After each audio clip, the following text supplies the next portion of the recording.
Hello my dear friends, कैसे हो आप सभी। आई होप आप सभी बहुत अच्छे होंगे। जैसा कि हम लोग जानते हैं आरआरबी पीओ में और क्लर्क में सेक्शनल टाइमिंग आ गया है, ठीक है, जिसमें हम लोग को रीजनिंग में 25 मिनट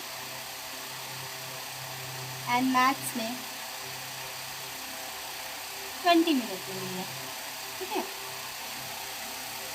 तो आज मैं अपना खुद का स्ट्रैटेजी बताऊंगी जिससे मैंने खुद अपना मार्क्स इंक्रीज़ किया है 20 मिनट्स में, अराउंड 25 to 30 क्वेश्चन। ओके, तो सबसे पहले मैं क्या करती हूँ, सबसे पहले जैसे ही मॉक हमारा खुलता है उसमें मैं सबसे पहले सर्च करती हूँ सिंप्लीफिकेशन।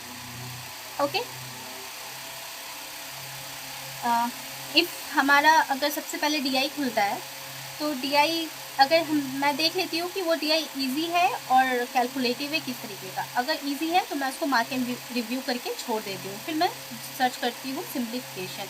इस बीच में अगर मुझे क्वाड्रेटिक इक्वेशन दिख जाती है तो मैं पहले क्वाड्रेटिक बना लेती हूँ, अगर मिसिंग दिख जाती है तो उसको भी मैं मार्क एंड रिव्यू कर देती हूँ, फिर मैं सिंप्लीफिकेशन बनाती हूँ।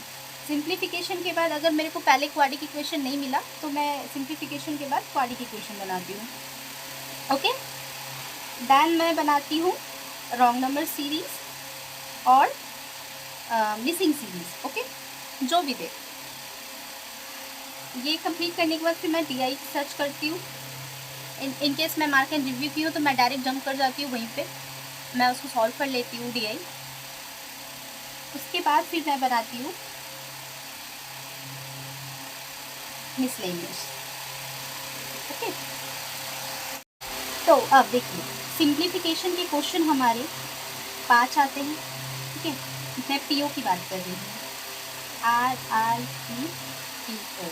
ओके, 5 क्वेश्चन होते हैं, इसमें मैं कोशिश करती हूँ 2 से 3 मिनट देने की। अगर लेवल अप रहा, अगर इजी रहा तो 2 मिनट में मैं कोशिश करती हूँ कंप्लीट करने की। इसके बाद मैं क्वाड्रेटिक इक्वेशन पे आती हूँ, ये भी हमारे 5 क्वेश्चन रहते हैं, इसमें मैं 2 मिनट देती हूँ। इसके बाद रॉन्ग नंबर सीरीज और मिसिंग सीरीज जो भी हो वो भी हमारे 5 होते हैं, इसमें मैं 3 से 4 मिनट देती हूँ। आप लोग को कम भी लग सकते हैं, ज़्यादा भी लग सकते हैं। इसके बाद मैं डीआई के लगभग 15 क्वेश्चन और 10 क्वेश्चन आते हैं, जैसे कि 15 क्वेश्चन यानी कि 3 डीआई, ये क्वेश्चन की मैं बात कर रही हूँ, और अगर 10 तो 2 डीआई, ठीक है। तो मैं पहले इजी वाला अगर बना लेती हूँ तो मैं उसमें 3 से 4 मिनट देती हूँ। ओके, और एक डीआई कंप्लीट कर लेने के बाद फिर मैं दूसरा डीआई देखती हूँ। दूसरा डीआई भी अगर इजी है, डुएबल है, तो मैं उसको कर लेती हूँ। तो उस पर भी मेरा 3 मिनट या 4 मिनट जैसा भी लगे मैं वैसा लगा देती हूँ। इसके बाद अगर हमारा 3 डीआई पूछा है तो पक्का 2 डीआई तो बनेगा ही बनेगा, तो मैं 2 डीआई बना दूँगी। फिर जो एक बचा है उसको मैं मार्क एंड रिव्यू करके छोड़ दूँगी। फिर मैं जाऊँगी मिसलेनियस सेक्शन में। मिसलेनियस सेक्शन में जाने के बाद मैं मिसलेनियस देखूँगी, पहले जो जो बनता है मैं उसको बनाते जाऊँगी फटाफट।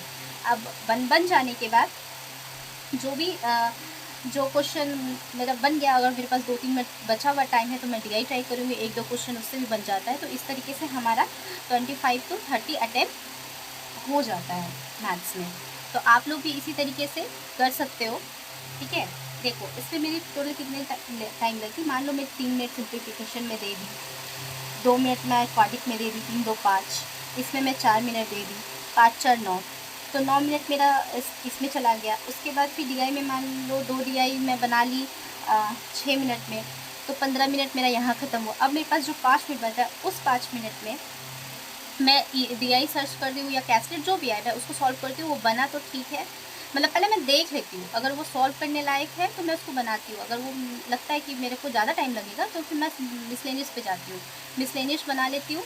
अगर बन रहा है बनता है, नहीं बन रहा होता है तो फिर मैं वही डीआई बनाती हूँ, तो 1-2 क्वेश्चन बन जाता है। तो इस तरीके से मेरा अटेम्प्ट 25 से 30 के अंडर 20 मिनट्स में हो जाता है। तो आप लोग भी इसी तरीके से कर सकते हैं। और एक बात, हमारा एडमिट कार्ड तो आ चुका है, तो हम लोग को ना हर दिन आरआरबी पीओ में जिस वक्त भी आपको जो भी टाइमिंग है, जैसे फर्स्ट, सेकंड, थर्ड, फोर्थ, जो भी टाइमिंग है, उसी टाइमिंग में एक सेट पर डे ज़रूर लगाएं, ज़रूर। उससे हम लोग ना यूज टू होंगे सेट लगाने के लिए। तो आप लोग पर डे लगाइए ये सेट। इसी के साथ मैं ये सेशन ख़त्म करती हूँ। Thank you, that's all, bye bye.